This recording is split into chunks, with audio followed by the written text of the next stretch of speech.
Haryana police कर्मियों की हौसला अफजाई के लिए उनके साहस और उनकी ड्यूटी के प्रति उनकी निष्ठा को मान देने के लिए इंडिया न्यूज हरियाणा एक बार फिर से वर्दी वाले जांबाजों को सम्मानित करने जा रहा है। सीधा आपके लिए चलते हैं।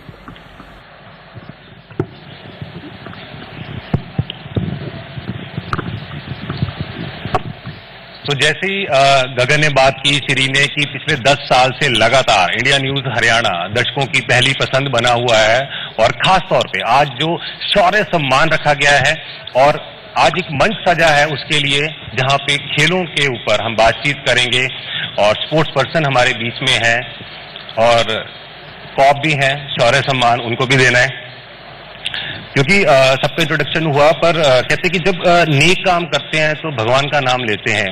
हमारे बीच साक्षात भगवान ही विराजमान है, तो उन्हीं से शुरुआत कर लेंगे। भगवान जी, आपके राज में कैसा चल रहा है हरियाणा?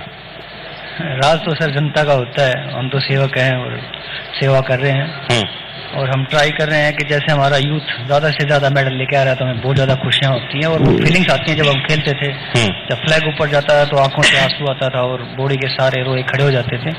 तो काफी अच्छा लग रहा है जब ज्यादा से ज्यादा एशियन गेम्स में मेडल आ रहे हैं, तो काफी अच्छा फील हो रहा है। देखिए, क्योंकि खेलों में शीर्ष पर हरियाणा हमारा विषय तो ये है, पर इससे हटके मैं कुछ जानना चाहूंगा आपसे, उसके बाद हम खेलों की भी बात करेंगे।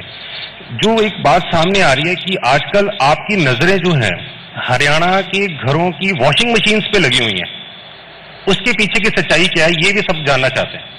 देखिए, जैसे कि आजकल चल रहा है कि यूथ सारा ड्रग्स के पीछे भाग रहा है, तो मेरा ये मानना है कि जब से हमारी माताएं बहनों ने वॉशिंग मशीन यूज करना स्टार्ट किया है, तब से वो बच्चे जो नशा कर रहे हैं उनको टाइम पे नहीं संभाला जा रहा है। क्योंकि जब माताएं बहनें पहले होती थी, वो कपड़े अपने हाथों से धोती थी अपने बच्चों के, तो उनके पॉकेट्स में कुछ ना कुछ ड्रग्स का जो भी वो आदी होते थे मिल जाता था, तो पता हो जाता था कि बच्चा बिगड़ गया है, तो उनको रोक दिया करते थे। बट अब क्या हो गया है कि वो बंडल बना के वॉशिंग मशीन में फेंक देते हैं और फिर वॉश होके वो जो पैसा होता है या कुछ भी होता है वो बाद में सूखने के बाद ही मिलता है। तो मेरी अपनी माताओं बहनों से रिक्वेस्ट है कि वो कपड़े वॉश करें और बच्चे को बिगड़ने से पहले पता लग जाए कि वो बिगड़ने वाला। तो फिर अब ये क्या समझें कि अगली बार अगर हरियाणा में कोई वॉशिंग मशीन खरीदने जाएं घर वाले, तो मतलब कि आपकी नजर वहां पे पूरी होगी?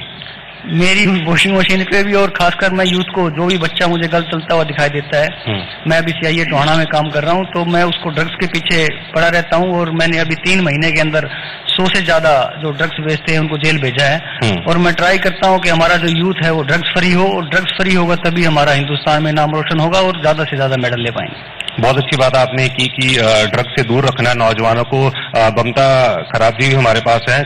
ममता जी, आप भी पुलिस में हैं, जो जय भगवान जी ने कहा, ये विषय काफी महत्वपूर्ण ये भी है क्योंकि अगर हमने यूथ को आगे लेके जाना है तो ड्रग्स से दूर रखना पड़ेगा। तो ये चैलेंज है कि हमने देखा पंजाब में भी बहुत बड़ा चैलेंज है, तो अब हरियाणा में भी ये चैलेंज है आपके सामने, वो भी स्पोर्ट्स के लिहाज से अगर देखें तो। बिल्कुल बहुत बड़ा चैलेंज है, क्योंकि ड्रग्स सिर्फ स्पोर्ट्स नहीं, वैसे भी एक आम आदमी को खराब कर रहा है और हमारे यूथ में क्षमता है, हम सब में क्षमता है कि हम बहुत अच्छा कर सकते हैं। तो एक ऐसा नहीं होना चाहिए कि एक इस वजह से हम लोग पीछे रह जाएं। तो जैसे जय भगवान ने भी कहा है, पुलिस भी मेहनत कर रही है इस काम के लिए। गोल्डन गर्ल का भी टाइटल दिया जाता है, तो ये गोल्डन गर्ल से गोल्डन सवाल कि हमारे गोल्ड कम क्यों आ रहे हैं इसमें? नहीं, कम नहीं आ रहे हैं, पहले से तो बड़े हैं। देखिए, पहले से बड़े हैं और अभी तो चल रहा है एशियन गेम्स और भी गोल्ड आने की उम्मीद है।